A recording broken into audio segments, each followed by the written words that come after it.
Praise the lord ક્રિસ્મોલ ભાઈએ તથા બહેનો, જુલાઈ 12મી તારીખ દિવ્ય અને સંદેશમાં તમારું સ્વાગત છે. તમારા માટે અને તમારા પરિવારજનો વિશે પ્રાર્થના કરું છું કે પ્રભુ હંમેશા તમને સુખી રાખે, તમારા જીવનમાં શાંતિ વરસાવે અને પ્રભુ તમારા દરેક કાર્યમાં સફળતા બક્ષે. ખ્રિસ્મોલ ભાઈએ તથા બહેનો, શિષ્ય ગુરુથી અદખો નથી. નવાઈની વાત છે,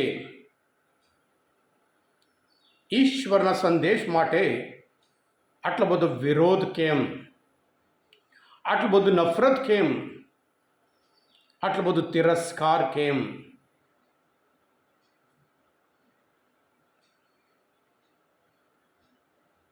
પ્રભુ પોતે એમના શિષ્યને મુક્તિનો સંદેશ, ઈશ્વરના રાજ્યનો સંદેશ પ્રચાર કરવા માટે, પ્રગટ કરવા માટે મોકલે છે. ત્યારે જે તકલીફ થવાની, મુશ્કેલી થવાની, જે ગિરફ્તાર થવાનું છે, એ બધું પ્રભુ આગળથી એમને જણાવે છે. જાત જાતના આરોપ લગાડશે, આક્ષેપ લગાડશે, પણ સાથે સાથે પ્રભુ કહે છે આ બધું થાય તમારે પૂરી ખાતરી રાખવાની કે પવિત્ર આત્મા તમારી સાથે છે. તમને હિંમત આપવા માટે, તમને શક્તિ આપવા માટે પ્રભુ તમારી સાથે છે. ખ્રિસ્તમાં ભાઈ હતા બહેનો, પ્રભુ ઈસુ મુક્તિદાતા તરીકે આવ્યા, એમને મારી નાખ્યા. મુક્તિનો સંદેશ લઈ જઈને 11 શિષ્ય ગયા, પ્રભુ ઈસુ પોતે મોકલ્યા. એમાં 10 જણને મારી નાખવામાં આવ્યા. અને ત્યાર પછી કેટલા બધા ઈશ્વરના સંતાનો મુક્તિ સંદેશ લઈ ગયા હોય. એકના જીવનમાં બહુ સામનો કરવું પડ્યું.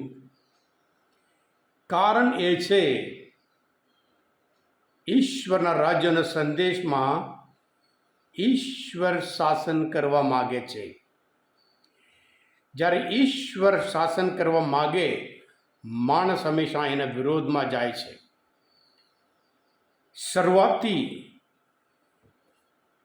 માણસ હંમેશા ઈશ્વરના વિરોધમાં, માનવજાત ઈશ્વરના વિરોધમાં. અબ્રાહમ, આદમ ઈશ્વરની આજ્ઞા વિરોધમાં. ઈશ્વર યહૂદી લોકોના જીવનમાં અદ્ભુત કાર્ય કરે છે, તો પણ એ લોકો સાચા ઈશ્વરને છોડીને મૂર્તિની પાછળ પડ્યા હતા. છતાં ઈશ્વર માનવજાત ઉપર હંમેશા દયા રાખે છે. એ માણસ જેવો નહીં. માણસ તો એને સામે બદલો લેવા કોશિશ કરતો હોય, પણ પ્રભુ કહે છે કે હું તો માણસ નથી, હું તો ઈશ્વર છું.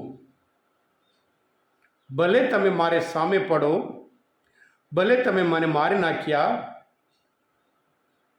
પણ જે સાચી વાત, ઈશ્વરની ઈચ્છા માનવજાતને બચાવવા માટે, આત્માઓને બચાવવા માટે,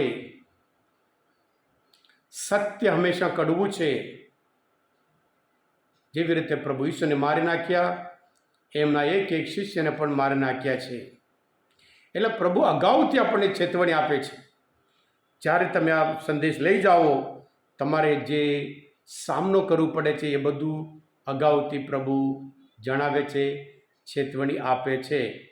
અને સાથે સાથે કહે છે, જે કોઈ આખર સુધી ટકી રહેશે તેનો ઉદ્ધાર થશે.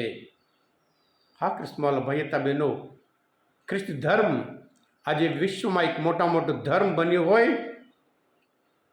પ્રભુ ઈસુથી માંડી એમનું જીવન ત્યાગ કર્યો છે, એના લીધે છે. જેટલો વિરોધ થયો છે, જેટલો નફરત થયો છે, એની સામે એ વધારે એ પ્રગતિ કરી છે. એટલે આજે આપણે પણ પ્રભુના સંતાનો તરીકે આ પ્રભુના સંદેશ વાહકો માટે વિશે પ્રાર્થના કરીએ. જે મુક્તિનો સંદેશ લઈ જાય છે, જેવી રીતે પ્રભુ ઈસુ પોતે પૂરી ખાતરી આપી છે, પરમપિતા આપણી સાથે છે. પ્રભુ ઈસુ પોતે યોહાન માથીના ગ્રંથમાં 28મી 20મી કલામાં કહ્યું છે, હું સદા તમારી સાથે છું, એવા એક એક સેવક માટે અને એક એક ઈસુપંથી માટે વિશિષ્ટ પ્રાર્થના કરીએ.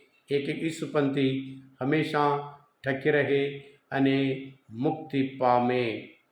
હા કૃષ્ણ ભાઈ બહેનો, આ સંદેશ, આ મનનચિંતન શાસ્ત્રપાઠ સમજવા માટે, પ્રભુ શનિ સારી રીતે ઓળખવા માટે મદદરૂપ થયા હોય, તમે પોતે દિવ્ય દયાનો સંદેશ સબસ્ક્રાઈબ કરજો અને બીજા માટે પણ ફોરવર્ડ કરજો, જેથી બીજાના જીવનમાં પ્રભુ ઈસુના નામને લીધે તકલીફ હોય તેઓ પણ ટકી રહે અને શાશ્વત જીવન જરૂર પ્રાપ્ત કરે. તમે બધા આશીર્વાદિત છો, તમે બધા અભિષિક્ત છો. પ્રભુ ઈસુ, હું તમારામાં વિશ્વાસ રાખું છું. બોલો દિવ્ય દયાનો જય.